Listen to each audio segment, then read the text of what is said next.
Binafsha shu'lasi kitobi. Usoma Muslimning Binafsha shu'lasi kitobi. Assalomu alaykum. Qalbida sukunat qidirgan kitobxon. Men sizlarga na urush, na ilmiy kashfiyot haqida so'zlayman. Men sizlarga o'zingiz haqingizda, shunchaki hikoya emas, kitob ichidagi kitobdan, kitob qahramoni kabi siz ham sahifalarni ochar ekansiz, vaqt va makon chegaralari buzilganini his qilasiz. Men sizga kitob o'qish shunchaki vaqt o'tkazish emas, balki ruhiyatni o'sish ekanini o'rgatadi. Kitobda shunday satrlar bor. Ruhlar bir-biriga talpinganida tanalar to'sqinlik qila olmas ekan. Hech mavjud bo'lmagan insonni sevish haqida o'ylab ko'rganmisiz? Binafsha shu'la asari qahramon qizi boshidan ana shunday holatlar yuz beradi.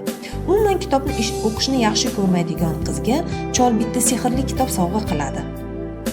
Va qiz kitobni ochgan mahalda asarning voqelik ichiga tushib qoladi va boshqa bir insonning ichida yashaydi. Sevadi, oila quradi, farzandli bo'ladi va ko'zini ochganda esa hammasi tushga o'xshaydi. Lekin voqealar qizni esidan hech qachon chiqmaydi.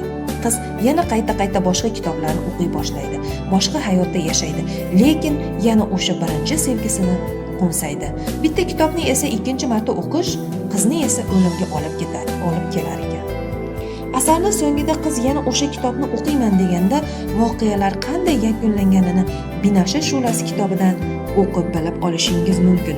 Demak, kitobni mutolaa qilishni boshlaymiz, aziz kitobxon.